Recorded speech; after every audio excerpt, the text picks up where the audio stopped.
옛날, 옛날, 아주 먼 옛날에 깊고 깊은 산골짜기 너머 구름도 쉬어간다는 어느 외딴 마을이 있었습니다. 이 마을은 사방이 높은 산으로 둘러싸여 있어서 해가 늦게 뜨고 일찍 지는 곳이었는데 밤이 되면 산짐승 우는 소리만이 들려올 정도로 고요하고 적막한 곳이었습니다. 마을 어귀에는 수백 년은 좋게 되었을 법한 커다란 느티나무 한 그루가 서 있어서 마을을 지키는 수호신처럼 여겨졌고 그 아래로는 맑은 시냇물이 졸졸 흐르며 사람들의 목을 축여주었습니다. 사람들은 비록 넉넉하지는 않아도 서로 돕고 아끼며 평화롭게 살아가고 있었는데 이 평화로운 마을에도 사람들의 근심 어린 시선이 멈추는 곳이 딱 한 군데 있었으니 그곳은 바로 마을 가장 높은 언덕 위에 자리 잡은 최 부자네 기와집이었습니다. 최 부자네 집은 99칸이나 되는 으리으리한 기와집으로 멀리서 보아도 위엄이 넘치고 담장이 높아 안을 쉽게 들여다볼 수 없는 대단한 저택이었습니다. 곳간에는 쌀이 썩어날 정도로 재물이 넘쳐났고 논밭은 마을 입구에서부터 끝까지 이어질 만큼 광활했지만 이상하게도 그 집 담장 너머로는 웃음소리가 들려오는 법이 없었습니다. 지나가는 바람조차 그 집 지붕 위에서는 숨을 죽이고 지나간다는 소문이 돌 정도로 최 부자네 집에는 언제나 차갑고 무거운 공기가 감돌고 있었기에 마을 사람들은 그 앞을 지날 때면 저도 모르게 발걸음을 재촉하곤 했습니다. 사람들은 그 집안에 흐르는 알 수 없는 우환이 넘쳐나는 재물로도 어찌할 수 없는 하늘의 뜻이라며 혀를 차곤 했습니다.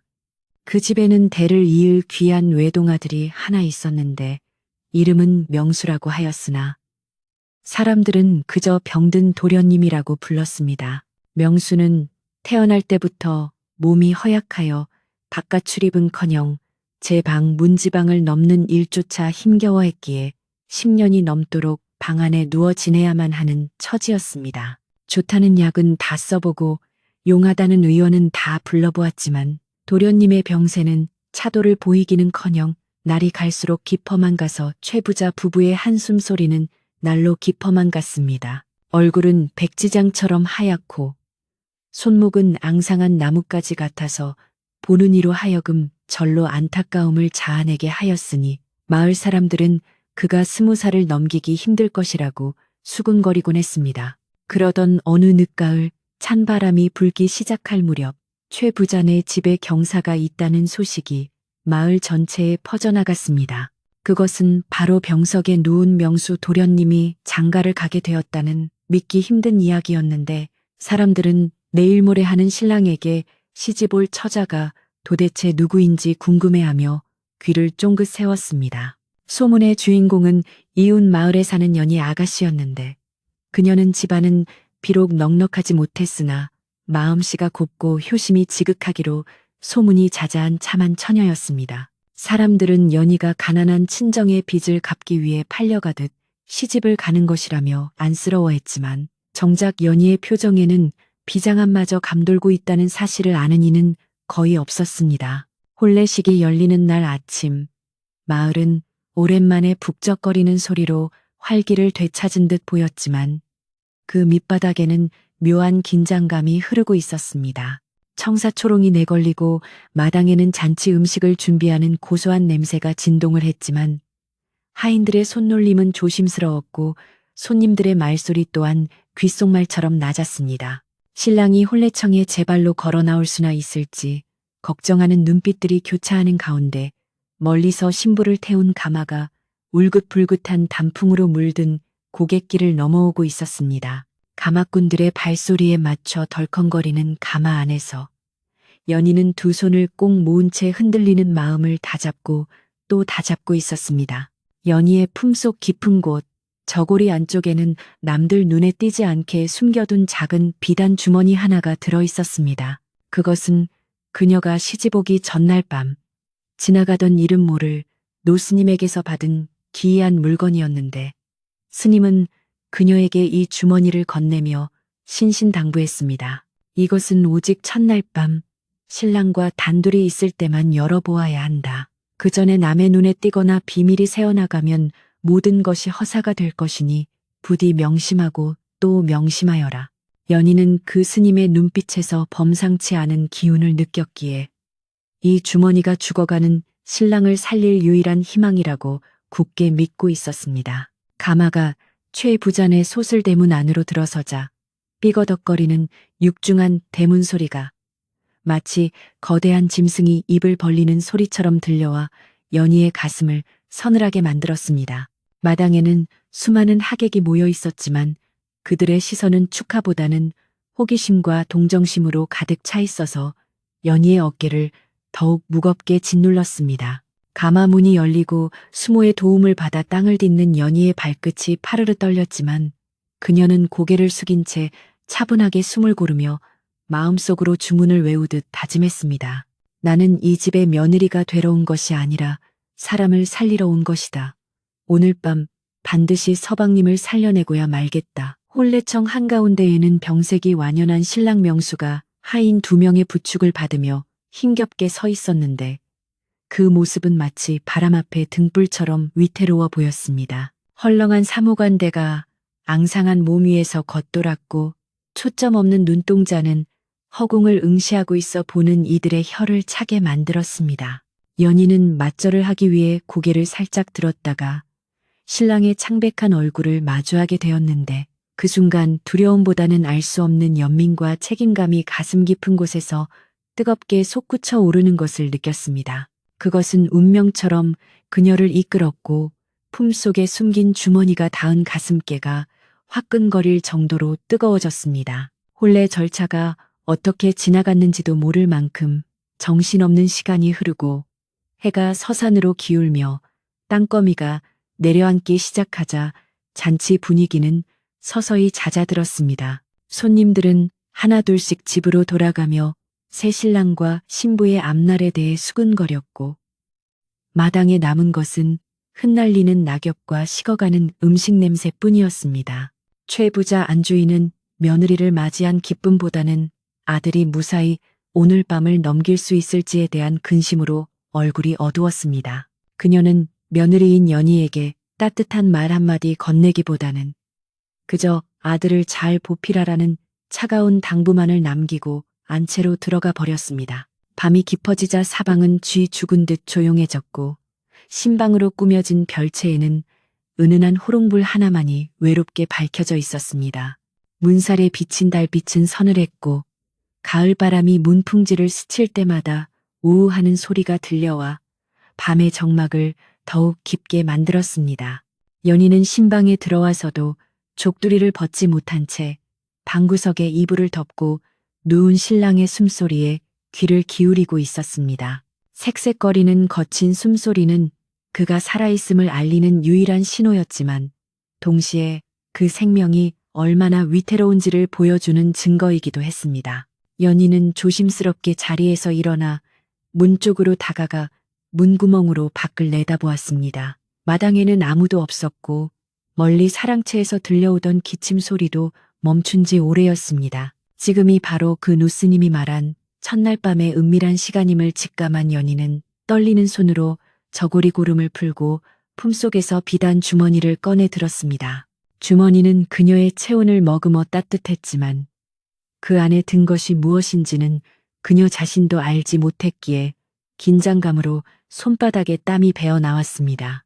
그녀는 다시 한번 신랑 쪽을 바라보며 깊은 숨을 들이마셨습니다. 그때 갑자기 밖에서 마른 나뭇가지가 밟히는 듯한 바스락거리는 소리가 들려와 연희는 소스라치게 놀라며 주머니를 다시 품속에 감추었습니다. 누가 엿듣고 있는 것일까? 아니면 그저 지나가는 고양이 소리일까? 연희의 심장은 쿵쾅거리며 요동치기 시작했습니다. 이 집안에는 그녀를 주시하는 수많은 눈이 있다는 것을 그녀는 직감적으로 느끼고 있었는데 특히 낮에 보았던 날카로운 눈매의 친척 아주머니가 떠올라 등골이 오싹해졌습니다. 아무도 믿을 수 없는 이 낯선 집에서 그녀는 오직 자기 자신과 품속의 비밀만을 의지해야 했습니다. 잠시 후 다시 고요가 찾아오자 연희는 신랑의 머리맡으로 다가가 무릎을 꿇고 앉았습니다. 가까이서 본 신랑의 얼굴은 생각보다 더 앳되고 고통스러워 보였는데 미간을 찌푸린 채 식은땀을 흘리고 있는 모습이 애처롭기 그지없었습니다. 연희는 소매 끝으로 신랑의 이마에 맺힌 땀을 조심스럽게 닦아주며 속으로 간절히 빌었습니다. 부디 제 정성이 하늘에 닿아 서방님이 자리를 털고 일어날 수 있게 해주소서. 이 주머니 속에 든 것이 무엇이든 사람을 살리는 약이 되게 해주소서. 그녀의 눈에서는 눈물 한 방울이 또르르 흘러내려 신랑의 볼 위에 떨어졌습니다. 연희는 떨리는 손으로 비단 주머니의 매듭을 풀기 시작했는데 매듭이 어찌나 단단히 묶여 있던지 좀처럼 풀리지 않아 애를 먹었습니다. 마음은 급하고 손은 떨려오는데 밖에서는 바람 소리가 점점 거세지며 창호지를 거칠게 흔들어대고 있었습니다. 마치 누군가 방 안으로 들어오려고 문고리를 잡고 흔드는 것 같은 착각마저 들어 연희는 자꾸만 뒤를 돌아보게 되었습니다. 하지만 그녀는 이것이 자신의 두려움이 만들어낸 환청이라 생각하며 마음을 굳게 먹고 매듭 푸는 일에 집중했습니다. 마침내 매듭이 스르르 풀리고 주머니 입구가 열리자 방 안에는 난생 처음 맡아보는 기이하고도 향긋한 향기가 은은하게 퍼져나가기 시작했습니다. 그것은 꽃향기 같기도 하고 약초 냄새 같기도 했는데 맡는 순간 머리가 맑아지고 가슴이 시원해지는 신비한 향이었습니다. 연희는 주머니 속을 들여다보고는 깜짝 놀라지 않을 수 없었는데 그 안에는 말린 약초와 함께 알 수 없는 글자가 적힌 작은 종이 한 장이 들어있었기 때문입니다. 그 종이에는 자시에 달여 먹이되 연기가 밖으로 새어나가지 않게 하라는 글귀가 적혀 있었습니다. 자시라면 이제 곧 다가올 한밤중이었으니 시간은 그리 많이 남아있지 않았습니다. 연희는 방 한구석에 미리 준비해 두었던 작은 화로와 약탕기를 꺼내며 소리 없이 움직였습니다. 시어머니가 신방에 넣어준 보약 약재들 틈에 이 신비한 약초를 섞어 다려야 했는데 문제는 연기와 냄새였습니다. 노스님의 당부대로라면 아무도 모르게 해야 하는데 약을 다리는 냄새가 밖으로 새어나가면 사람들이 몰려올 것이 분명했기 때문입니다. 연희는 창호지 문틈을 꼼꼼히 살피며 혹시라도 틈새가 벌어진 곳은 없는지 확인하고 또 확인했습니다. 화로의 불씨를 살리는 과정은 숨막히는 긴장의 연속이었습니다. 부젓가락이 화로에 부딪히는 소리조차 천둥 소리처럼 크게 들려 연희는 숨을 죽이며 아주 천천히 손을 움직여야 했습니다. 빨간 불씨가 살아나고 그 위에 약탕기를 올리자 물이 끓는 소리가 보글보글 나기 시작했습니다. 연희는 주머니 속의 약초를 조심스럽게 탕기 안에 넣었고 그러자 아까보다 훨씬 더 진하고 강렬한 향기가 피어오르며 방 안을 가득 채웠습니다. 그녀는 자신의 치마폭으로 화로를 감싸 안아 빛과 연기가 최대한 밖으로 새지 않도록 필사적으로 막아섰습니다. 신랑 명수는 향기에 반응이라도 하듯 끙끙 앓는 소리를 내며 몸을 뒤척였습니다. 연희는 혹시라도 그가 깨어나 소란이라도 피울까봐 얼른 다가가 그의 가슴을 토닥여 주었습니다. 서방님, 조금만 참으세요. 곧 편안하게 해드릴게요. 그녀의 목소리는 떨리고 있었지만 그 손길만은 따뜻하고 부드러웠습니다. 신랑은 그녀의 목소리를 듣고 안정을 찾은 듯 다시 깊은 잠에 빠져들었고 연희는 다시 화로 앞으로 돌아와 약을 다리는 일에 전념했습니다. 시간이 얼마나 흘렀을까. 약탕기에서는 진한 갈색의 약물이 우러나오고 있었고 방 안은 온통 약 냄새로 가득 찼습니다. 연희는 이 냄새가 문틈으로 새어나가 누군가의 코에 닿지 않을까 노심초사하며 문 쪽을 계속해서 곁눈질했습니다. 바로 그때 문 밖에서 사박사박하는 발소리가 들려오더니 신방 문 앞 마루에서 딱 멈추는 것이 느껴졌습니다. 연희의 심장은 덜컥 내려앉았고 등줄기에서는 식은땀이 줄줄 흘러내렸습니다. 누군가 문 앞에 서서 방 안의 동태를 살피고 있는 것이 분명했습니다. 그 발소리의 주인은 숨소리조차 내지 않고 한참을 문 앞에 서 있었는데 그 침묵이 연희에게는 영겁의 시간처럼 느껴졌습니다. 혹시 시어머니일까? 아니면 낮에 보았던 그 무서운 눈매의 친척일까? 연희는 치마폭으로 화로를 더욱 단단히 감싸며 제발 그 사람이 그냥 지나가 주기만을 간절히 기도했습니다. 다행히 잠시 후 발소리는 다시 멀어져 갔지만 연희는 안도감보다는 더 큰 불안감을 느꼈습니다. 자신의 비밀스러운 행동이 발각될 위기에 처해 있다는 사실을 뼈저리게 실감했기 때문입니다. 이제 약은 거의 다 다려졌고 남은 것은 이것을 신랑에게 먹이는 일뿐이었습니다. 하지만 의식이 없는 사람에게 뜨거운 약을 먹이는 것은 쉬운 일이 아니었습니다.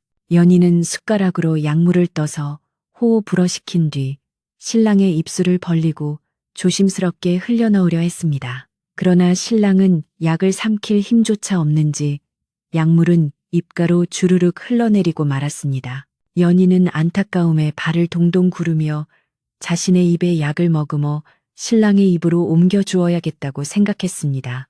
그녀가 막 약을 입에 머금으려던 찰나 갑자기 문풍지에 검은 그림자가 드리워지더니 누군가 손가락에 침을 발라 문구멍을 뚫으려는 소리가 들려왔습니다.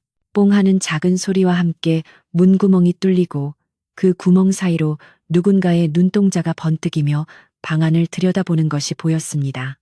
연희는 너무나 놀라 하마터면 약사발을 떨어뜨릴 뻔했지만 초인적인 힘으로 그것을 붙잡았습니다. 밖에서 지켜보는 눈은 방안 가득한 연기와 냄새, 그리고 신랑 위에 엎드려 있는 연희의 모습을 의심스러운 눈초리로 훑어보고 있었습니다. 이 깊은 밤, 신성해야 할 첫날 밤의 신방을 훔쳐보는 이는 과연 누구이며 연희의 이 은밀한 치료는 무사히 끝날 수 있을까요?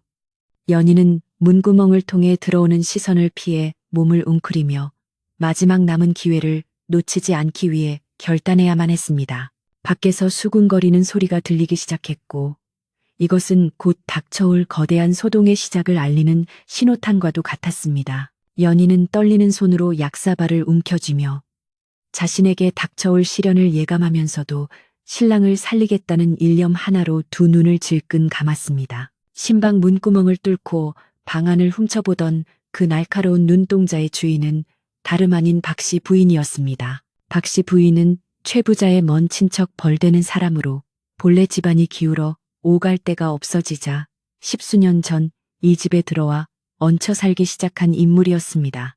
하지만 그녀는 단순히 식객으로 머무는 것에 만족하지 않고 안주인이 병약한 아들 걱정에 정신을 쏟는 틈을 타 집안의 곳간 열쇠와 살림 권한을 야금야금 차지해 왔습니다. 하인들 사이에서는 이미 안주인보다 더 무서운 호랑이 같은 존재로 군림하고 있었으며 그녀의 말 한마디면 나는 새도 떨어뜨린다는 소문이 돌 정도였습니다. 그런 그녀에게 갑작스럽게 들어온 새 며느리 연희는 눈엣가시이자 자신의 자리를 위협하는 불청객일 뿐이었습니다. 박씨 부인은 혼례가 결정된 순간부터 연희를 탐탁지 않게 여겨왔는데 가난한 집안의 딸이 들어와 재산을 축내지 않을까 하는 핑계를 댔지만 속내는 따로 있었습니다. 만약 병든 아들이 죽고 대가 끊긴다면 먼 친척인 자신의 아들이나 조카를 양자로 들여 이 집안의 막대한 재산을 차지할 수 있으리라는 검은 속셈을 품고 있었기 때문입니다. 그런데 용하다는 의원들도 포기한 명수 도련님에게 시집을 와서 지극정성으로 살려내겠다고 나서는 연희의 등장은 그녀의 계획에 큰 걸림돌이었습니다.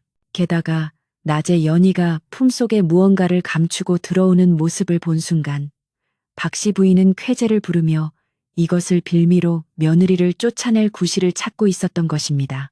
문구멍으로 방안을 들여다본 박씨 부인의 입가에는 비릿한 회심의 미소가 번졌는데 그것은 자신이 예상했던 대로 며느리가 수상한 짓을 벌이고 있다는 확신 때문이었습니다. 희뿌연 연기 속에서 알 수 없는 주문을 외우며 약을 다리는 연희의 모습은 박씨 부인의 눈에는 영락없이 사람을 해하려는 저주나 삿된 구판처럼 비쳤습니다. 그녀는 짐짓 놀란 척 가슴을 쓸어내리며 발소리를 죽여 사랑채 쪽으로 걸음을 옮겼지만 머릿속으로는 이미 이 상황을 어떻게 부풀려 집안 어른들에게 고할지 계산이 빠르게 돌아가고 있었습니다. 밤바람이 그녀의 치맛자락을 거세게 흔들었지만 그녀의 서늘한 욕망을 식히지는 못했습니다. 박씨 부인은 곧장 하인들이 묵고 있는 행랑채로 가서 평소 자신의 신복 노릇을 하던 늙은 하녀 하나를 흔들어 깨웠습니다. 곤히 잠들어 있던 하녀는 소스라치게 놀라 일어났지만 박씨 부인은 검지 손가락을 입에 대며 조용히 하라는 신호를 보냈습니다. 그리고는 낮고 은밀한 목소리로 속삭이기 시작했는데 그 내용은 실로 끔찍한 것이었습니다. 새색시가 들어오자마자 신방에서 요상한 냄새를 피우며 도련님의 혼을 빼내려 한다. 내 눈으로 똑똑히 보았다. 푸른 불꽃이 일렁이고 귀신 부르는 소리가 들리더라. 하녀의 눈이 휘둥그레지자 박씨 부인은 만족스러운 듯 고개를 끄덕였습니다. 소문은 발없는 말이 되어 밤공기를 타고 순식간에 집안 구석구석으로 퍼져나갔는데 자고 있던 다른 하인들도 하나둘씩 깨어 수군거리기 시작했습니다. 어쩐지 낮에 볼 때부터 눈매가 예사롭지 않더라니 무당의 딸이라는 소문도 있더니만 진짜였나 봐. 도련님이 저리 아픈 것도 다 저런 삿된 기운 때문이 아닐까? 오늘 밤에 큰 사단이 나겠네. 근거 없는 낭설들은 눈덩이처럼 불어나 사실인 양둔갑했고 사람들의 공포심과 호기심을 자극했습니다. 안채와 사랑채 사이를 오가는 하인들의 발걸음이 분주해졌고 고요하던 최부자댁은 폭풍 전야와 같은 긴장감에 휩싸였습니다. 한편 신방 안에 있는 연희는 등 뒤에서 느껴지는 서늘한 기운과 밖에서 들려오는 웅성거림에 온몸이 굳어가는 것을 느꼈습니다. 분명 누군가 자신을 지켜보고 갔다는 확신이 들었지만 지금 멈추면 모든 것이 수포가 된다는 생각에 이를 악물고 약을 다리는 손길을 멈추지 않았습니다. 약탕기에서는 이제 제법 진한 약물이 우러나왔고 방 안 가득 찬 향기는 더욱 짙어져 머리가 어지랄 지경이었습니다. 연희는 옷소매로 흐르는 땀을 닦으며 신랑의 얼굴을 다시 한번 살폈는데 신기하게도 창백하던 신랑의 볼에 아주 희미하게 남아 홍조가 도는 듯했습니다. 그때 방문 밖에서 아주 조심스럽고도 정중한 기척이 느껴지더니 애기씨 잠시 들어가도 되겠습니까? 하는 나직한 목소리가 들려왔습니다. 연희는 화들짝 놀라 약탕기를 치마폭으로 가리려 했지만 목소리의 주인공은 대답을 기다리지 않고 문을 살며시 열고 들어왔습니다. 들어온 사람은 이 집안에서 오랫동안 유모로 일해온 백발의 할머니였습니다. 그녀는 명수 도련님을 업어 키운 장본인으로 누구보다 도련님을 아끼고 걱정하는 사람이었습니다.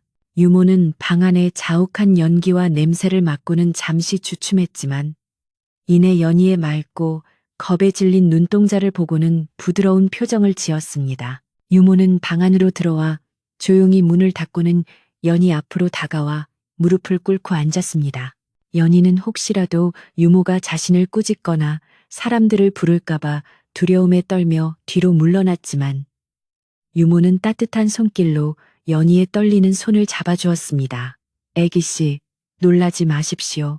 저는 도련님을 살리고자 하는 애기씨의 그 마음을 압니다. 유모의 주름진 눈가에는 물기가 어려 있었는데 그녀는 연희가 무엇을 하든 그것이 도련님을 해하려는 것이 아님을 본능적으로 느꼈던 것입니다.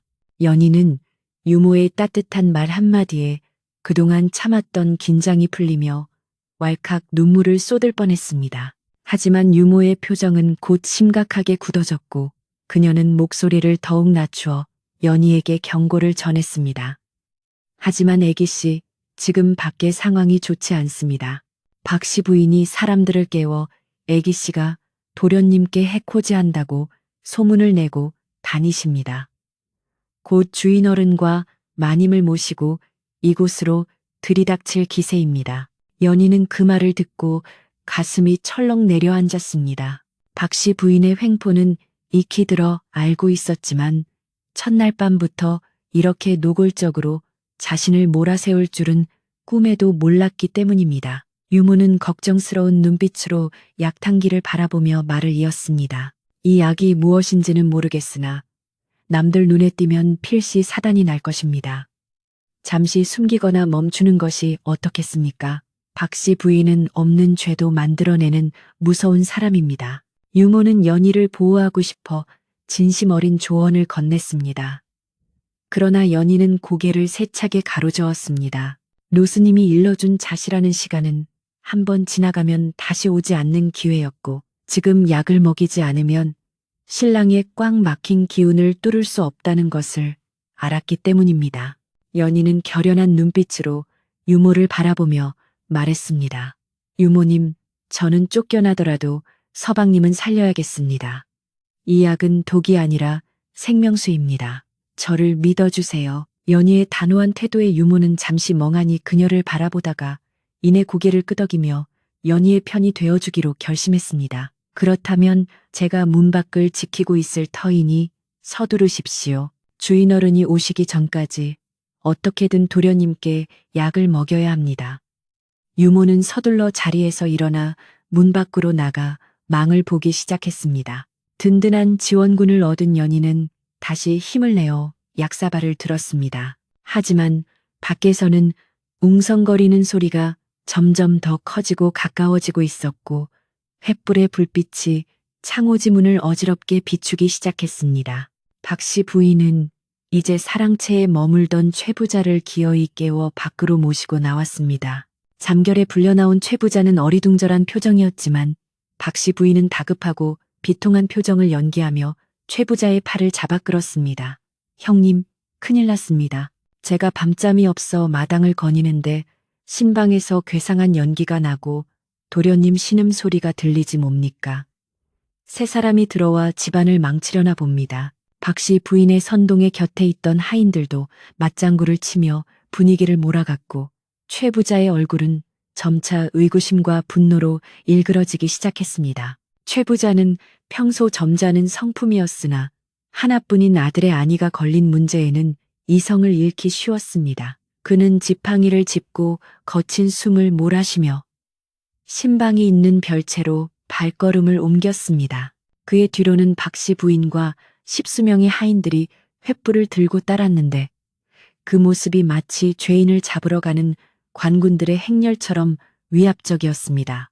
밤하늘의 달조차 구름 뒤로 숨어버려 사방은 칠흑같이 어두웠지만 사람들의 손에 들린 횃불만이 붉게 타오르며 연희의 신방을 포위해 오고 있었습니다. 방 안에 있는 연희는 약이 적당히 식었음을 확인하고 신랑의 상체를 자신의 무릎 위에 올려 안았습니다. 신랑은 여전히 의식이 없었지만 아까보다는 호흡이 조금 더 깊어진 듯 했습니다. 연희는 숟가락을 내려놓고 약사발을 직접 신랑의 입가에 가져갔습니다. 손이 떨려 약물이 쏟아질까 겁이 났지만 그녀는 심호흡을 하며 마음을 가라앉혔습니다. 밖에서 이리 오너라, 문을 열어라 하는 최 부자의 호통 소리가 들려왔지만 연희는 귀를 닫고 오직 신랑의 입술에만 집중했습니다. 마당에 도착한 최 부자 일행은 유모가 문 앞을 막아서고 있는 것을 발견했습니다. 유모는 양팔을 벌려 문을 가로막으며 외쳤습니다. 주인 어른, 지금 들어가시면 안 됩니다. 두 분이 주무시고 계십니다. 하지만 박 씨 부인은 코웃음을 치며 유모를 밀치려 들었습니다. 비켜라, 이 늙은 것이 노망이 났나. 안에서 무슨 일이 벌어지는지 알고나 막는 것이냐. 박 씨 부인의 날카로운 목소리가 밤 공기를 갈랐고 하인들이 유모를 강제로 끌어내려 달려들었습니다. 유모는 끝까지 버티며 소리쳤습니다. 애기씨, 서두르세요. 어서요. 유모의 비명과 밖의 소란스러움의 연희는 마음이 더욱 급해졌습니다. 그녀는 약사발을 신랑의 입에 대고 조심스럽게 기울였습니다. 검붉은 약물이 신랑의 입술을 적시고 조금씩, 아주 조금씩 목구멍으로 넘어가기 시작했습니다. 꿀꺽 하는 작은 소리가 연희의 귀에는 천상의 음악처럼 들렸습니다. 하지만 아직 사발에는 약이 절반이나 남아 있었고 문 밖에서는 거친 발길질 소리가 들려오기 시작했습니다. 문고리가 덜컥거리며 곧 부서질 듯 흔들렸습니다. 박 씨 부인은 회심의 미소를 지으며 최 부자에게 말했습니다. 보십시오. 문을 걸어 잠그고 열지 않는 것이 수상하지 않습니까? 당장 문을 부수어서라도 도련님을 구해야 합니다. 최 부자도 더 이상 참지 못하고 하인들에게 명했습니다. 여봐라, 당장 문을 열어라. 건장한 하인 2명이 문을 향해 몸을 날릴 준비를 했습니다. 문 하나를 사이에 두고 안과 밖의 운명이 극명하게 갈리는 순간이었습니다. 연희는 신랑의 뺨을 감싸며 속삭였습니다. 제발 삼키세요. 제발.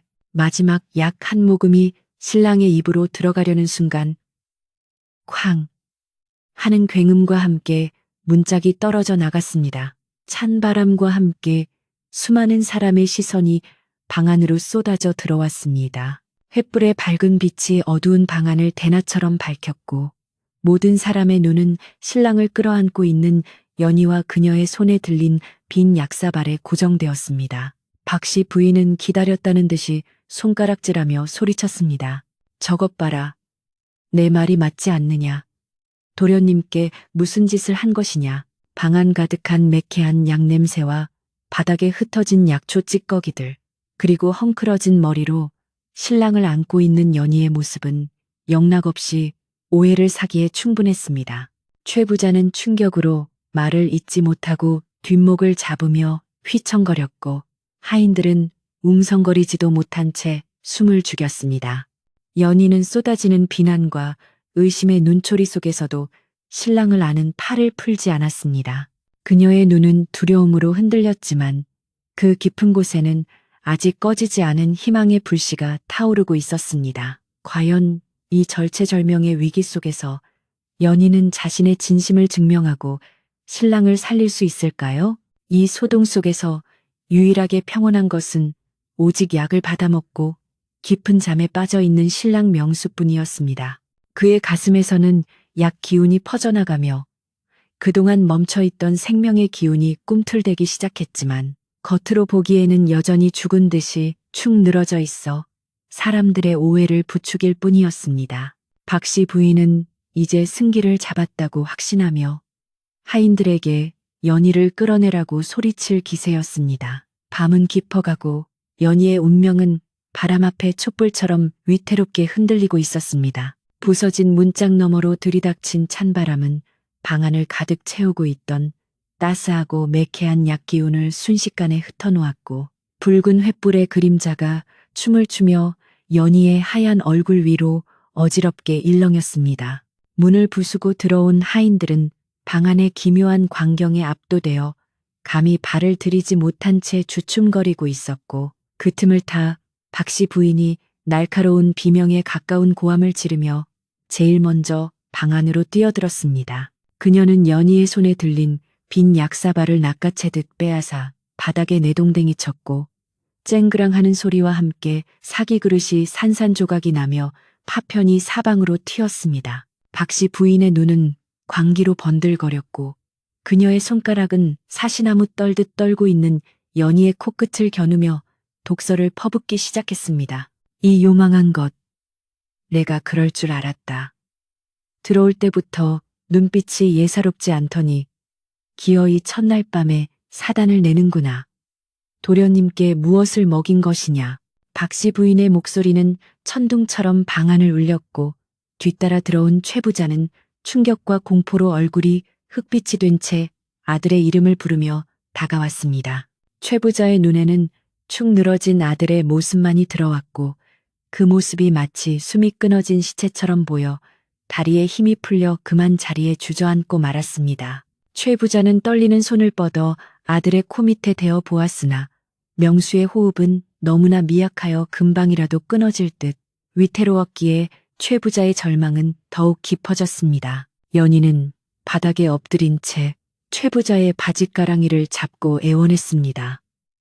아버님, 아닙니다. 해치려 한 것이 아닙니다. 서방님을 살리려고 그저 살리고 싶어서 약을 썼을 뿐입니다. 연희의 목소리는 울음과 공포가 뒤섞여 제대로 나오지 않았지만 그녀는 필사적으로 자신의 진심을 전하려 했습니다. 하지만 이미 이성을 잃은 최 부자의 귀에는 며느리의 변명이 들어올리 만무했고 옆에서 부채질하는 박씨 부인의 말이 더 그럴싸하게 들렸습니다. 박씨 부인은 바닥에 흩어진 검은 약초 찌꺼기를 집어들고는 사람들 앞에 보란 듯이 들이밀며 소리쳤습니다. 이것을 보십시오. 이것은 사람 살리는 약이 아니라 무당들이 굿할 때나 쓰는 독초가 분명합니다. 냄새를 맡아보세요. 코가 썩을 듯한 이 악취가 어찌 약이란 말입니까? 방 안에 가득 찼던 향긋한 향기는 찬바람에 날아가고 남은 것은 약초가 타면서 생긴 쓴 냄새뿐이었는데 박씨 부인은 교묘하게 그것을 독의 증거로 몰아갔습니다. 문 밖에서 웅성거리던 하인들과 마을 사람들도 코를 막으며 수근거리기 시작했습니다. 저게 무슨 냄새야? 정말 독약이라도 쓴 건가? 새색시가 원한이라도 품었나 보네. 근거 없는 의심은 순식간에 확신으로 변해갔고 사람들의 눈빛은 연희를 향한 적개심으로 불타올랐습니다. 연희는 사면초가에 빠진 듯 누구 하나 자신의 말을 믿어주지 않는 상황에 억장이 무너지는 것만 같았습니다. 오직 유모만이 밖에서 발을 동동 구르며 안으로 들어오려 했으나 건장한 하인들에게 가로막혀 발만 동동 구를 뿐이었습니다. 박씨 부인은 기세를 몰아 연희의 품속을 뒤지라 명했고 하인 하나가 거칠게 연희의 옷자락을 들추자 바닥에 떨어져 있던 비단 주머니와 꼬깃꼬깃한 종이 한 장이 발견되었습니다. 박씨 부인은 그 종이를 낚아채어 횃불 아래 비추어 보더니 그를 모르는 사람들도 알아들을 수 있도록 과장된 목소리로 읽어내려갔습니다. 자시에 은밀히 행하라. 연기가 새지 않게 하라. 보십시오. 떳떳한 약이라면 왜 한밤중에 남몰래 그것도 문구멍까지 막고 했겠습니까? 이것은 필시 도련님의 혼을 뺏어가려는 저주의 주문이 틀림없습니다. 그녀의 해석은 교묘하게 사실을 왜곡하여 사람들의 공포심을 자극하기에 충분했습니다. 최 부자는 종이에 적힌 글귀를 보자마자 배신감과 분노에 몸을 떨었습니다. 며느리로 맞아들여 집안의 대를 잇게 하려 했건만 오히려 집안을 멸문지화로 몰아넣으려 했다는 생각에 눈앞이 캄캄해졌습니다. 그는 지팡이를 들어 바닥을 내리치며 호통을 쳤습니다. 여봐라. 당장 저 요물을 끌어내어 광에 가두어라. 날이 밝는 대로 관아에 넘겨 죄를 물을 것이다. 최 부자의 불호령이 떨어지자 머뭇거리던 하인들이 우르르 달려들어 연희의 양팔을 거칠게 붙잡았습니다. 연희는 끌려가지 않으려고 버티며 신랑 쪽으로 손을 뻗었지만 장정들의 힘을 당해낼 재간이 없었습니다. 아버님, 서방님이 깨어나실 겁니다. 조금만 시간을 주십시오. 약 기운이 돌 때까지만이라도 곁에 있게 해주십시오. 연희는 피를 토하듯 절규하며 매달렸지만 하인들은 인정사정 없이 그녀를 문 밖으로 질질 끌고 나갔습니다. 연희의 꽃신이 벗겨져 나뒹굴고 고운 비단 치마가 흙바닥에 쓸려 찢겨 나갔지만 그녀의 시선은 오로지 방 안에 누워있는 신랑에게 고정되어 있었습니다. 지금 자신이 끌려나가면 돌볼 사람이 없어 신랑이 영영 깨어나지 못할 수도 있다는 두려움이 그녀를 미치게 만들었습니다. 마당으로 끌려나온 연희는 차가운 흙바닥에 내동댕이 쳐졌고 사람들은 그녀를 둘러싸고 손가락질을 해댔습니다. 박씨 부인은 승리감에 도취되어 콧노래가 나올 지경이었습니다. 눈엣가시 갔던 며느리를 첫날 밤에 쫓아낼 수 있게 되었으니 이제 집안의 실권은 다시 자신의 손에 들어올 것이 확실해 보였습니다. 그녀는 짐짓 슬픈 표정을 지으며 최 부자를 부축하고 말했습니다. 형님, 너무 상심 마십시오. 비록 도련님은 위중하시나 더 큰 화를 막은 것만으로도 조상님의 보살핌입니다. 저 흉한 물건들은 당장 불태워버리고 집안을 정화해야 합니다. 박씨 부인은 하인들에게 눈짓하여 연희가 가져온 약재와 도구들을 마당 한가운데로 모으게 했습니다. 그때 방 안에서 기묘한 소리가 들려왔습니다. 컥, 그것은 마치 깊은 우물 속에서 올라오는 듯한 막힌 것이 뚫리는 소리 같기도 하고 고통의 찬신음 같기도 했습니다. 마당에 있던 모든 사람이 동작을 멈추고 방 쪽을 주시했습니다. 최 부자는 명수야 하고 외치며 다시 방으로 기어 들어갔습니다. 방 안에 누워있던 명수의 몸이 활처럼 휘어지더니 격렬하게 기침을 토해내기 시작했습니다. 그의 입에서는 시커먼 덩어리 같은 것이 왈칵 쏟아져 나왔는데 냄새가 어찌나 고약한지 곁에 있던 최 부자조차 고개를 돌릴 정도였습니다. 박 씨 부인은 그 광경을 보고는 득달같이 달려들어 소리쳤습니다. 아이고, 도련님이 피를 토하신다. 저 독한 것이 기어이 도련님의 오장육부를 녹여버렸구나. 아이고, 이를 어째. 그녀는 명수가 토해낸 검은 물을 피라고 단정지으며 상황을 더욱 악화시켰습니다. 사람들은 명수가 죽어가는 과정이라고 믿었고 연희를 향한 분노는 살기로 변해갔습니다. 멍석이라도 말아서 당장 때려 죽여야 한다는 험악한 말들이 오가기 시작했습니다.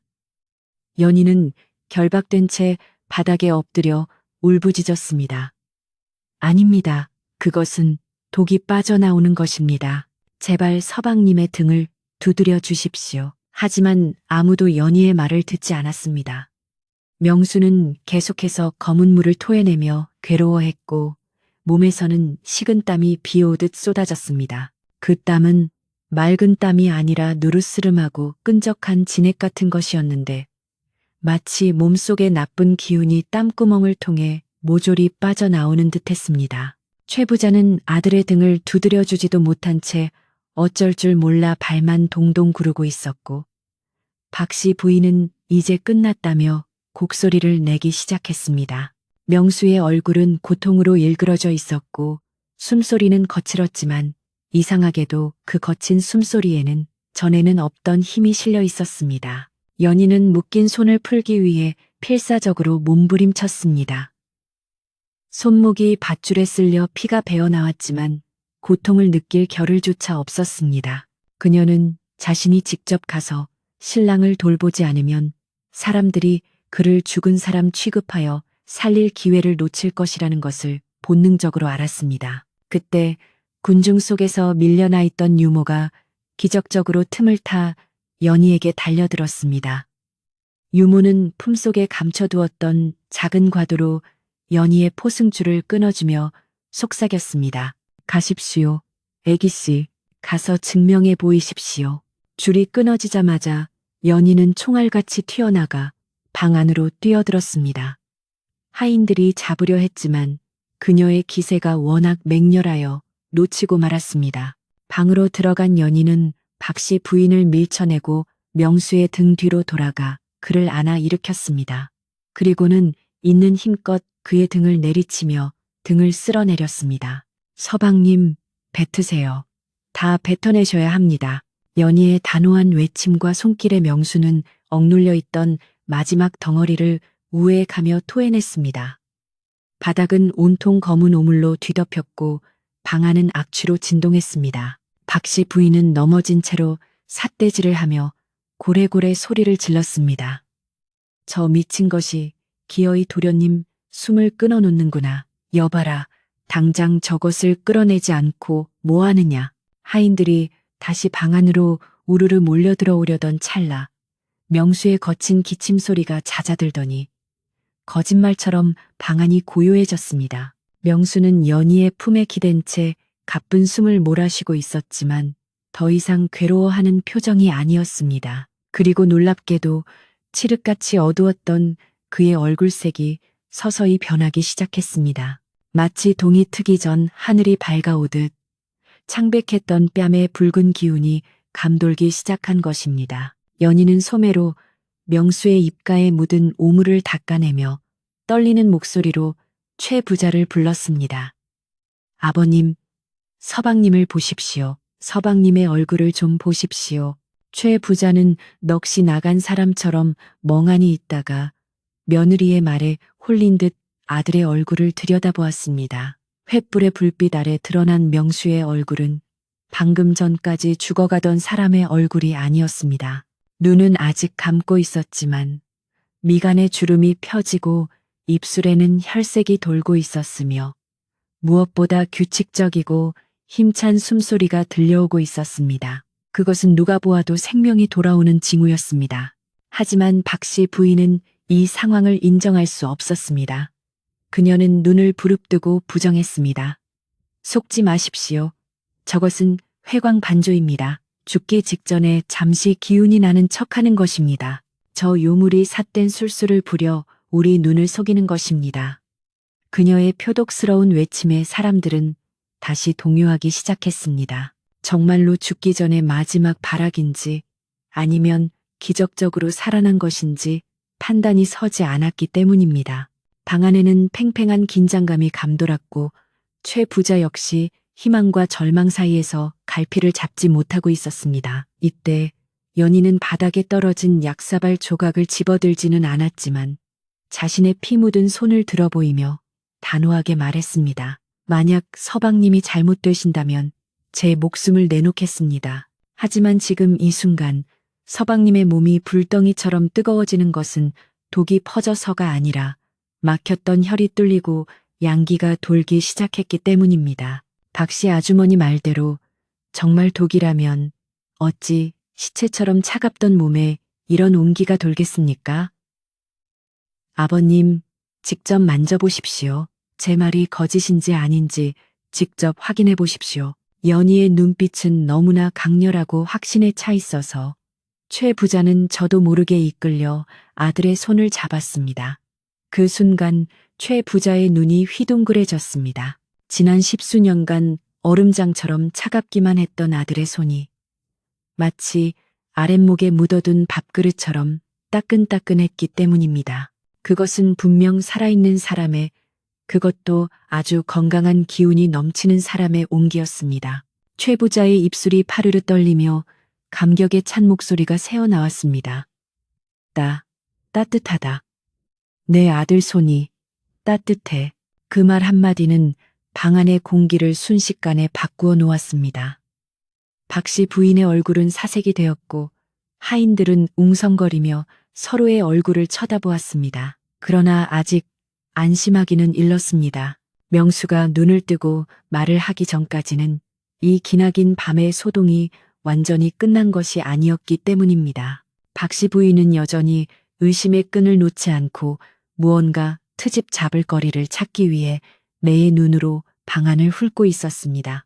그녀는 이대로 물러날 생각이 전혀 없었고 어떻게든 반전을 꾀하려는 듯 입술을 잘근잘근 씹고 있었습니다. 명수의 몸에서는 이제 검은 땀 대신 맑고 투명한 땀이 송골송골 맺히기 시작했고 방 안에 진동하던 악취도 서서히 거치며 처음에 났던 그 은은한 약초 향기가 다시 피어오르기 시작했습니다.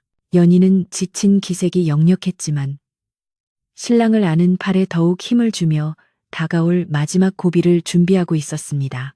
동이 트려면 아직 멀었고 집안의 어른들이 모두 모여든 이 자리에서 확실한 결판을 내지 않으면 언제든 다시 위기가 닥쳐올 수 있음을 그녀는 알고 있었습니다. 이제 모든 시선은 명수의 감긴 눈꺼풀에 집중되었습니다. 그가 눈을 뜨느냐 마느냐에 따라 연희의 운명은 효부와 요물 사이에서 결정될 것이며 이 집안의 미래 또한 달라질 것입니다. 바람은 잦아들었지만 사람들의 숨죽인 침묵은 그 어떤 태풍보다도 무겁게 짓누르고 있었습니다. 과연 명수는 눈을 뜨고 연희의 누명을 벗겨줄 수 있을까요? 그리고 악독한 박씨 부인의 최후는 어떻게 될까요?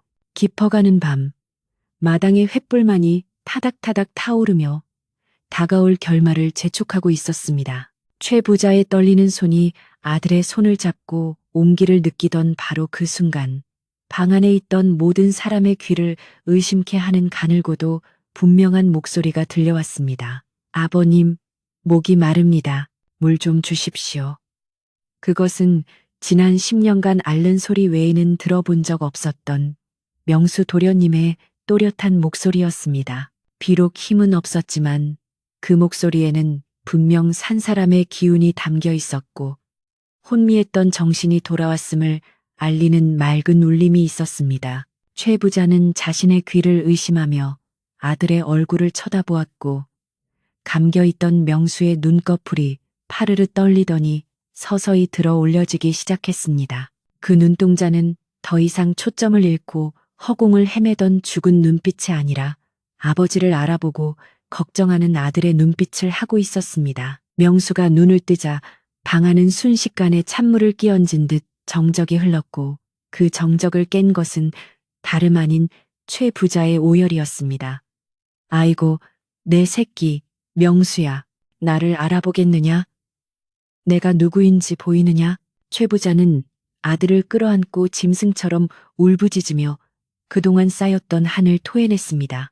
명수는 힘겹게 고개를 끄덕이며 미소를 지어 보였는데 그 미소는 마치 긴 겨울잠에서 깨어난 새싹처럼 싱그럽고 평온해 보였습니다. 연희는 그제야 안도감에 다리에 힘이 풀려 주저앉으면서도 얼른 챙겨두었던 물그릇을 가져와 신랑의 입가에 대어주었습니다. 명수는 연희의 손을 잡고 물을 꿀꺽꿀꺽 마셨는데 그 모습은 도저히 방금 전까지 사경을 헤매던 사람이라고는 믿기지 않을 정도로 생기가 넘쳤습니다. 이 기적 같은 광경을 지켜보던 사람들의 입에서는 탄성이 터져나왔고 험악했던 분위기는 순식간에 경이로움으로 바뀌었습니다. 하인들은 도련님이 살아나셨다. 기적이 일어났다. 하며 서로를 얼싸안고 기뻐했고 밖에서 발만 동동 구르던 유모는 털썩 주저앉아 엉엉 울기 시작했습니다. 하지만 단 한 사람, 박씨 부인만은 이 상황을 받아들이지 못한 채 뒷걸음질 치며 식은땀을 흘리고 있었습니다. 그녀의 계획대로라면 지금쯤 명수는 싸늘한 주검이 되어 있어야 했고 연희는 살인 누명을 쓰고 관아로 끌려가야 마땅했습니다. 그러나 눈앞의 현실은 그녀의 예상을 완전히 뒤엎고 있었으니 그녀는 마치 귀신이라도 본 듯 사색이 되어 어쩔 줄을 몰라 했습니다. 박씨 부인은 마지막 발악이라도 하듯 떨리는 손가락으로 연희를 가리키며 악을 썼습니다. 속지 마세요. 저것은 도련님이 아닙니다. 저 계집이 부린 요술에 씌어 귀신이 도련님 흉내를 내는 것입니다. 어떻게 다 죽어가던 사람이 약 한 사발에 저렇게 멀쩡해질 수 있단 말입니까? 저것은 필시 여우 귀신이 씌운 게 분명합니다. 그녀의 목소리는 찢어질 듯 날카로웠지만 이미 사람들의 마음은 돌아선 뒤였습니다.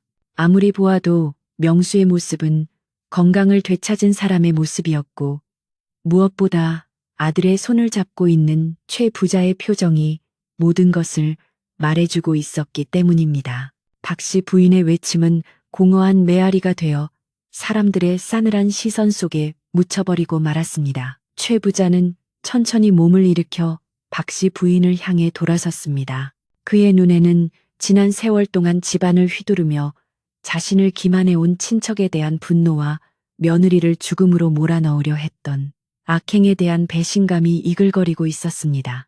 최 부자는 낮지만 엄엄한 목소리로 박씨 부인을 꾸짖었습니다. 자네는 어찌하여 조카가 살아난 것을 기뻐하기는커녕 저주를 퍼붓는가? 내 아들이 살아 돌아온 것이 그렇게도 싫더란 말인가? 내 눈에는 자네야말로 무엇에 씌운 것 같구려. 최 부자의 서슬퍼런 일갈에 박씨 부인은 말문이 막혀 입만 벙긋거릴 뿐 아무런 대꾸도 하지 못했습니다. 이때 자리에 누워있던 명수가 힘을 내어 입을 열었습니다. 아버님, 저 사람은 저를 살린 은인입니다. 약이 목구멍으로 넘어올 때 뱃속을 꽉 채우고 있던 돌덩이 같은 것이 쑥 내려가는 느낌이 들었습니다. 그리고 몸속 깊은 곳에서부터 뜨거운 기운이 올라와 차가운 기운을 몰아냈습니다. 이 사람이 아니었다면 저는 오늘 밤을 넘기지 못했을 것입니다. 아들의 직접적인 증언은 연희의 무죄를 입증하는 가장 확실한 증거가 되었습니다. 명수는 연희의 손을 꼭 잡고 고마움이 가득 담긴 눈빛을 보냈고 연희는 그 따뜻한 손길에 그동안의 서러움이 눈 녹듯 사라지는 것을 느꼈습니다. 연희는 흐트러진 옷매무새를 바로하고 최 부자와 사람들 앞에 정중히 무릎을 꿇고 앉아 자초지종을 차분하게 설명하기 시작했습니다. 아버님, 그리고 집안 어른 여러분, 제가 가져온 약은 독약도 요사스러운 물건도 아닙니다. 시집 오기 전날 지나가던 노스님께서 주신 귀한 약재로 100년 묵은 도라지와 산삼을 섞어 만든 환약이었습니다. 스님께서는 서방님의 병이 몸속에 쌓인 독소와 냉기 때문이니 자시에 이 약을 써서 독을 토해내게 하면 살 수 있다고 하셨습니다. 다만 약 기운이 새어나가지 않게 해야 하기에 문을 닫고 몰래 다렸던 것입니다. 제 불찰로 여러분을 놀라게 해드려 송구합니다. 연희의 진심 어린 설명과 명수의 호전된 모습을 보자 사람들은 그제야 모든 의문이 풀리는 듯 고개를 끄덕였습니다. 바닥에 쏟아진 검은 오물은 독약이 아니라 명수의 몸을 갉아먹던 병마의 찌꺼기였음이 밝혀진 셈이었습니다. 최 부자는 며느리의 깊은 뜻도 모르고 하마터면 생명의 은인을 내칠 뻔했다는 죄책감에 고개를 들지 못했습니다. 그는 연희의 손을 잡으며 눈물을 글썽였습니다. 아가, 내가 미안하다. 늙은이가 눈이 어두워 보석을 돌멩이로 착각했구나. 네가 우리 집안을 살렸다. 정말 고맙다. 최 부자의 사과에 연희도 눈물을 흘리며 고개를 숙였습니다. 이제 남은 것은 죄를 지은 자를 처벌하는 일이었습니다. 최 부자는 하인들에게 명하여 박씨 부인을 꿇어앉히게 했습니다. 박씨 부인은 살려달라고 애원했지만 최 부자의 태도는 단호했습니다. 자네는 내 집안의 불행을 틈타 곡간을 재물처럼 여기고 급기야는 사람의 목숨까지 헤아려 했네. 내 그동안 정을 생각해 관아에 넘기지는 않겠으나 더 이상 한 집안 식구로 지낼 수는 없네. 당장 짐을 싸서 이 집을 떠나게. 내 눈앞에 다시는 나타나지 말게. 최 부자의 추상 같은 명령에 박씨 부인은 털썩 주저앉아 통곡했지만 아무도 그녀를 동정하는 사람은 없었습니다. 박씨 부인이 끌려나가자 집안에는 10년 묵은 체증이 내려가듯 시원한 바람이 불어오는 것 같았습니다. 최 부자는 안주인에게 곡간 열쇠를 다시 찾아 맡기며 그동안 소홀했던 집안 살림을 며느리와 함께 잘 꾸려나가라고 당부했습니다. 안주인 역시 며느리의 손을 잡고 고생 많았다. 정말 고생 많았다 하며 등을 토닥여 주었습니다. 며느리를 경계하던 차가운 시선은 온데간데 없고 이제는 든든한 가족으로 인정하는 따뜻한 눈빛만이 가득했습니다. 연희는 비로소 이 집안의 진정한 며느리가 되었음을 실감했습니다. 소동이 마무리되자 하인들은 분주하게 움직이며 뒷수습을 시작했습니다. 우선 냄새가 진동하는 신방의 문을 활짝 열어 젖히고 더러워진 이불과 요를 걷어내어 새 것으로 갈았습니다. 창호지가 찢어진 문짝은 떼어내어 수리하기로 하고 임시로 병풍을 쳐서 바람을 막았습니다. 방 안 가득했던 악취는 밤바람에 실려 날아가고 대신 새벽의 맑고 상쾌한 공기가 방 안으로 밀려 들어왔습니다. 빗자루로 바닥을 쓰는 소리와 걸레질하는 소리가 경쾌하게 들려왔고 집안은 다시 활기를 되찾기 시작했습니다. 부엌에서는 솥단지 뚜껑 여닫는 소리가 요란하게 들려왔는데 이는 고생한 새신랑과 신부 그리고 놀란 가슴을 쓸어내린 집안 식구들을 위해 밤참을 준비하는 소리였습니다. 하인들은 쌀을 씻어 안치고 구수한 누룽지를 끓이며 이야기꽃을 피웠습니다. 새색시가 보통 내기가 아니야. 그 배짱이며 정성이 정말 대단해. 그러게 말이야. 박씨 부인 꼼짝 못하는 거 봤어? 정말 속이 다 시원하더라. 하인들 사이에서도 연희는 이미 영웅이나 다름없었습니다. 그동안 박씨 부인의 횡포에 시달렸던 하인들은 연희 덕분에 자신들도 살게 되었다며 싱글벙글 웃었습니다. 어느덧 새벽닭이 철을 치며 아침이 멀지 않았음을 알렸습니다. 밤새도록 타오르던 횃불은 하나둘 꺼졌지만 집안 곳곳에는 희망의 불빛이 새로이 켜진 듯 환했습니다. 명수는 깨끗해진 방에서 새 이불을 덮고 편안하게 누워 있었고 연희는 그 곁에서 젖은 수건으로 신랑의 얼굴을 닦아주며 도란도란 이야기를 나누었습니다. 무섭지 않으셨습니까? 명수의 물음에 연희는 수줍게 웃으며 대답했습니다. 서방님을 살려야 한다는 생각뿐이라 무서운 줄도 몰랐습니다. 두 사람 사이에는 갓 피어난 꽃봉오리 같은 풋풋하고 애틋한 정이 싹트고 있었습니다. 최 부자는 사랑채 마루에 앉아 곰방대를 물고 밤하늘을 올려다보았습니다. 구름에 가려졌던 달이 다시 모습을 드러내어 은은한 달빛을 마당 가득 뿌려주고 있었습니다.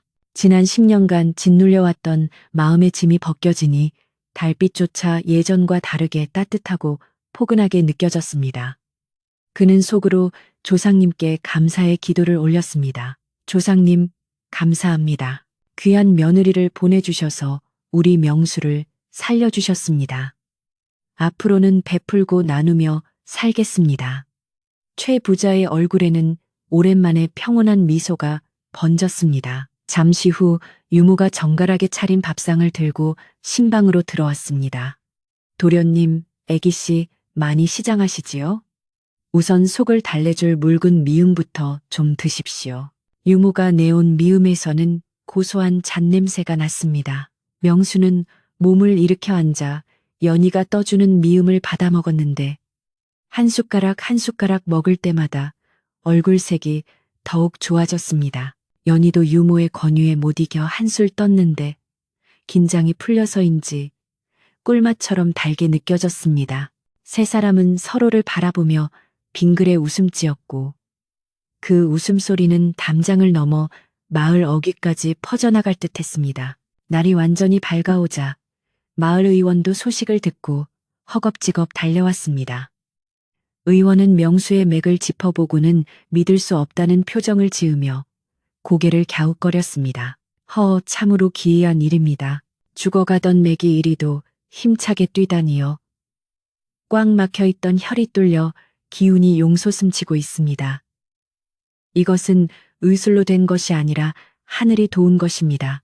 의원의 말에 최 부자는 껄껄 웃으며 하늘이 돕고 며느리가 살린 것이지요라고 맞장구를 쳤습니다. 의원도 연희를 보며 새색 씨가 의원보다 낫습니다라며 칭찬을 아끼지 않았습니다. 이제 최 부자 댁의 대문은 활짝 열렸습니다. 밤새 무슨 일이 있었는지 궁금해하던 마을 사람들이 하나둘 대문 기웃거리기 시작했습니다. 하인들은 신이 나서 지난밤에 무용담을 늘어놓았고 사람들은 연희의 지극한 정성과 명수의 회복 소식에 자기 일처럼 기뻐했습니다. 그 병든 도련님이 살아났다고? 새색 씨가 복덩이네 복덩이야. 마을 전체가 축제 분위기에 휩싸였고 최 부자는 떡과 술을 내어 마을 사람들과 기쁨을 나누라고 일렀습니다. 흉흉했던 소문은 사라지고 대신 최 부자 댁 며느리의 효심과 사랑에 대한 아름다운 이야기가 새로이 쓰이기 시작했습니다. 박씨 부인이 떠난 자리는 빠르게 정리되었습니다. 그녀가 차지하고 있던 안채의 건넌방은 깨끗이 청소되어 본래의 주인인 안주인의 차지가 되었고 그녀가 숨겨두었던 재물들은 다시 곳간으로 돌아갔습니다. 하인들은 더 이상 눈치를 보지 않고 즐겁게 일을 했으며 곳간에서 인심 좋게 풀려나오는 곡식 덕분에 모두가 배부르게 먹을 수 있었습니다. 집안의 질서는 바로 잡혔고 억눌려 있던 활기가 다시 돌기 시작했습니다. 마치 긴 겨울이 지나고 따뜻한 봄이 온 것처럼 최 부자 댁에는 웃음꽃이 만발했습니다. 연희는 부엌으로 내려가 시어머니와 함께 아침상을 차리기 시작했습니다. 아직은 서툰 솜씨였지만 시어머니는 며느리의 손을 잡아주며 하나하나 가르쳐 주었습니다. 국은 이렇게 간을 하는 거란다. 네, 어머님. 두 사람의 다정한 모습은 보는 이들의 마음을 흐뭇하게 했습니다. 갓 지은 하얀 쌀밥에서 피어오르는 김은 집안의 평화를 상징하는 듯했고 보글보글 끓는 된장찌개 냄새는 구수하고 정겨웠습니다. 연희는 부엌 창문 너머로 보이는 파란 하늘을 보며 어젯밤의 악몽이 모두 지나갔음에 감사했습니다. 아침 식사 자리에 온 가족이 둘러 앉았습니다. 상석에는 최 부자 내외가 앉고 그 옆에는 건강해진 명수와 연희가 나란히 앉았습니다. 밥상에는 윤기가 흐르는 쌀밥과 정갈한 반찬들이 가득 차려져 있었습니다. 최 부자가 먼저 숟가락을 들며 말했습니다. 자, 밥들 먹자. 오늘은 우리 집안이 다시 태어난 날이니 배불리 먹고 힘을 내자꾸나. 명수는 씩씩하게 네, 아버님하고 대답하며 밥을 크게 한술 떴습니다. 그 모습을 보는 연희의 입가에도 잔잔한 미소가 번졌습니다. 숟가락 부딪히는 소리가 경쾌하게 울려 퍼지는 아침, 최 부자 댁은 비로소 사람 사는 집다운 따뜻한 온기로 가득 채워졌습니다. 시간은 흐르는 물과 같아 어느덧 매서운 겨울 바람이 물러가고 산골 마을에도 따스한 봄 기운이 찾아들기 시작했습니다. 최 부장의 기와집 담장 너머로는 노란 산수유꽃이 흐드러지게 피어났고 얼어붙었던 계곡물은 다시 졸졸 흐르며 겨우내 움츠렸던 대지를 깨우고 있었습니다. 그동안 굳게 닫혀 있어 침침하고 무거웠던 최 부장의 대문은 이제 해가 뜨면 활짝 열려 온종일 마을 사람들의 발길이 끊이지 않는 사랑방이 되었습니다. 예전 같으면 감히 근처에도 얼씬거리지 못했을 아이들이 마당까지 들어와 제기차기를 하고 숨바꼭질을 해도 누구 하나 호통치는 사람 없이 허허 웃으며 바라보는 평화로운 풍경이 일상이 되었습니다. 이 모든 변화는 바로 그 운명의 첫날 밤 새색시 연희가 피워올린 간절한 생명의 불씨에서 시작된 것이었습니다. 이제 명수 도련님은 더 이상 병든 닭처럼 방 안에만 웅크리고 있는 나약한 환자가 아니었습니다.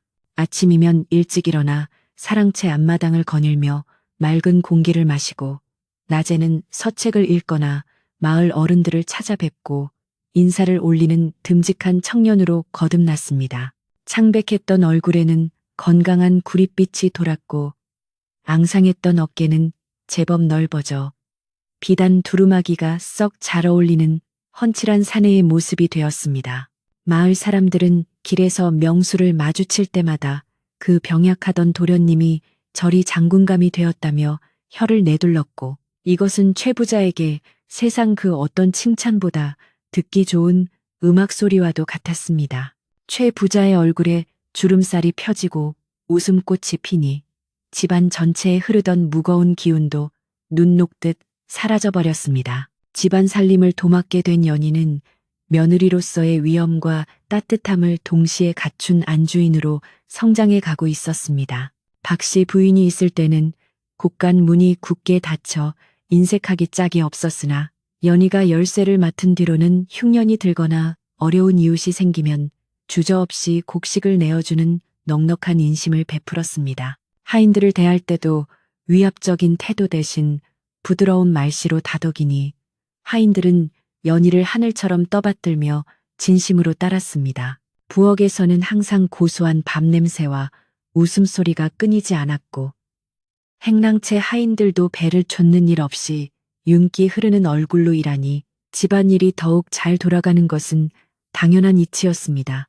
연희의 지혜로운 내조 덕분에 최 부자의 재산은 오히려 예전보다 더욱 불어나는 듯 했습니다. 그러던 어느 화창한 봄날, 최 부자는 아들의 건강 회복과 집안의 평안을 축하하기 위해 마을 잔치를 크게 벌이기로 하였습니다. 그동안 아들의 병세 때문에 숨죽여 살아왔던 지난날을 털어내고 기쁨을 이웃과 함께 나누고 싶은 마음에서였습니다. 며칠 전부터 최 부자네 마당은 잔치 준비로 북적거리기 시작했는데 동네 안악들이 모두 모여 전을 부치고 떡을 치느라 떡매 소리가 담장을 넘어온 산골에 울려 퍼졌습니다. 고소한 기름 냄새가 심리 밖까지 퍼져나가니 밭을 갈던 농부들도 잠시 일손을 멈추고 코를 킁킁거리며 입맛을 다시곤 했습니다. 연희는 부엌과 마당을 오가며 부족한 것은 없는지 꼼꼼히 살피고 일하는 사람들에게 시원한 식혜를 대접하며 노고를 위로했습니다. 잔치 당일이 되자 마을 사람들은 남녀노소 할 것 없이 모두 최 부자네 집으로 모여들었습니다. 마당에는 멍석이 깔리고 푸짐한 상이 차려졌는데 상다리가 휘어질 정도로 음식이 가득했습니다. 하얀 쌀밥과 고깃국은 물론이요. 각종 나물과 생선구이, 잡채와 떡, 과일이 산더미처럼 쌓여 있어 보는 것만으로도 배가 부를 지경이었습니다. 사람들은 둥그렇게 둘러앉아 술잔을 기울이며 최 부자네의 경사를 축하했습니다. 최 부자 어른 정말 축하드립니다. 며느리 잘 얻어 집안이 일어났습니다. 그려 덕담이 오가는 자리에 최 부자는 연신 싱글벙글하며 술병을 들고 다니며 잔을 채워주었습니다. 그 모습은 예전에 깐깐하고 차가웠던 부자의 모습이 아니라 이웃집 털보 아저씨처럼 푸근하고 정겨워 보였습니다. 명수와 연희 부부는 고운 한복을 차려입고 어르신들께 일일이 술을 따르며 감사의 인사를 올렸습니다. 명수가 건강한 모습으로 어르신 많이 드십시오 하고 권하면 노인들은 명수의 손을 꼭 잡고 등을 두드려주며 기뻐했습니다. 연희 역시 마을 안악들의 칭찬 세례를 받았는데 어쩜 이리 곱고 마음씨도 착할까. 복덩이가 들어와서 죽은 나무에 꽃이 피었네 하는 소리를 들을 때면 수줍어 얼굴이 발그레해지곤 했습니다. 연희는 자신을 칭찬하는 말들이 감사하면서도 이 모든 것이 혼자만의 공이 아니라 믿고 기다려준 가족들과 하늘의 도우심 덕분이라 생각하며 겸손한 마음을 잃지 않았습니다. 그녀의 겸손한 태도는 사람들의 마음을 더욱 깊이 움직였습니다. 해가 중천에 떠올라 따스한 봄 햇살이 마당을 가득 비추자 잔치의 흥겨움은 절정에 달했습니다. 마을의 소리꾼이 나와 장구 장단에 맞춰 구성진 민요를 부르기 시작하자 사람들은 덩실덩실 어깨춤을 추며 즐거워했습니다. 명수도 사람들의 권유에 못 이겨 마당 한가운데로 나가 춤사위를 선보였는데 비록 서투른 몸짓이었지만 그 건강하고 활기찬 모습에 사람들은 박수를 치며 환호했습니다. 연희는 마루 끝에 앉아 그 모습을 지켜보며 남몰래 눈시울을 붉혔습니다. 첫날 밤 식은땀을 흘리며 죽어가던 신랑의 모습과 지금 저렇게 환하게 웃으며 춤추는 모습이 겹쳐지며 지난 고생이 꿈만 같이 느껴졌기 때문입니다. 잔치 한켠에서는 거지들과 지나가는 과객들에게도 음식을 푸짐하게 대접했습니다. 최 부자는 오늘 같은 날 배고픈 사람이 있어서는 안 된다며 대문 밖까지 상을 차려 내보냈습니다. 얻어먹는 사람들조차 이 집안의 만복이 깃들기를 빕니다 하며 진심으로 축복을 빌어주었습니다. 과거의 최 부자네 집이 부러움과 질투의 대상이었다면 이제는 존경과 감사의 대상이 되어가고 있었습니다. 가진 것을 나눌 때 기쁨이 배가 된다는 평범한 진리를 최 부자네 가족은 몸소 실천하며 깨닫고 있었고 그 중심에는 항상 따뜻한 마음을 가진 연희가 있었습니다. 해가 서산으로 뉘엿뉘엿 넘어가고 잔치가 파할 무렵 사람들은 양손 가득 떡과 음식을 싸들고 집으로 돌아갔습니다. 잘 먹었습니다. 오래오래 행복하게 사세요. 사람들의 뒷모습에는 만족감과 행복감이 묻어났습니다. 북적거리던 마당이 정리되고 하인들도 뒷정리를 마치고 물러가자 집안에는 다시 고요하고 평온한 저녁이 찾아왔습니다. 하지만 예전의 적막함과는 다른 충만하고 따스한 고요함이었습니다. 마당 한가운데 피어있는 목련 꽃잎이 달빛을 받아 하얗게 빛나고 풀벌레 소리가 은은하게 들려오는 봄밤의 정취는 더할 나위 없이 아름다웠습니다. 명수와 연희는 사랑채 갯마루에 나란히 걸터앉아 밤하늘에 둥실 떠오른 보름달을 올려다보았습니다. 달빛은 두 사람의 얼굴을 부드럽게 감싸주었고 밤바람은 시원하게 뺨을 스치고 지나갔습니다. 명수가 조용히 연희의 손을 잡으며 입을 열었습니다. 부인, 오늘 하루 고생 많았소. 부인 덕분에 우리 집안에 웃음이 끊이지 않으니 내 이 은혜를 어찌 다 갚아야 할지 모르겠소. 명수의 목소리에는 깊은 애정과 고마움이 담겨 있었습니다. 그는 자신이 다시 살게 된 생명이 오롯이 연희의 용기와 정성 덕분임을 한순간도 잊지 않고 있었습니다. 연희는 잡은 손에 힘을 주며 명수를 바라보았습니다. 서방님, 은혜라니요. 부부는 한 몸이라 하였습니다. 서방님이 건강하셔야 저도 행복하고 집안도 편안한 법입니다. 저는 그저 제가 해야 할 일을 했을 뿐입니다. 연희의 눈동자는 달빛을 받아 맑은 호수처럼 반짝였습니다. 그녀는 그날 밤의 공포와 긴장, 그리고 간절했던 기도를 떠올렸습니다. 목숨을 걸고 지켜낸 이 행복이 얼마나 소중한지 뼈저리게 알기에 앞으로 닥쳐올 어떤 시련도 두 사람의 사랑으로 이겨낼 수 있으리라는 확신이 들었습니다. 두 사람은 한참 동안 말없이 서로의 온기를 느끼며 앉아 있었습니다. 마당 건너편 안채에서는 시부모님이 도란도란 이야기 나누는 소리가 들려왔고 뒷산에서는 소쩍새가 구슬피 울어 밤의 정취를 더했습니다. 명수는 연희의 어깨를 감싸 안으며 나직이 약속했습니다. 내 평생 부인을 아끼고 사랑하며 이 손 놓지 않겠소. 우리가 함께 늙어 호우백발이 될 때까지 오늘 같은 마음으로 살아가리다. 연희는 명수의 어깨에 머리를 기대며 행복한 미소를 지었습니다. 네, 서방님. 저도 서방님 곁에서 영원히 함께하겠습니다. 밤이 깊어지자 집안의 불빛들이 하나둘 꺼지고 최부자 댁은 깊은 잠에 빠져들었습니다. 담장 아래 핀 꽃들도 잎을 오므리고 휴식을 취했고 마을을 지키는 느티나무도 바람의 가지를 흔들며 자장가를 불러주는 듯 했습니다. 과거의 어두운 그림자는 완전히 사라지고 이제 이 집에는 밝고 따뜻한 미래만이 약속되어 있었습니다.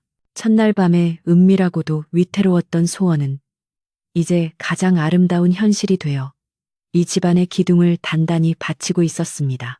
착한 마음과 진실한 사랑이 만들어낸 기적은 마을 사람들의 입을 통해 오래오래 전설처럼 전해질 것입니다. 이제 이야기는 끝이 났습니다. 연희와 명수 그리고 최 부자네 가족들은 그 후로도 오랫동안 아들, 딸 많이 낳고 행복하게 살았답니다.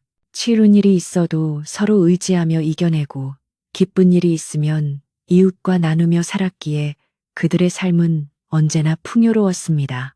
오늘 밤 여러분의 꿈속에도 연희의 지극한 정성과 명수의 따뜻한 사랑이 전해져 편안하고 행복한 기운이 가득하기를 바랍니다. 바람이 맑게 불던 날 시작된 이 이야기가 여러분의 머리맡에 고운 잠을 선물하고 조용히 물러갑니다. 산골 마을의 밤은 깊어만 가고 하늘에는 별들이 총총히 빛나고 있습니다.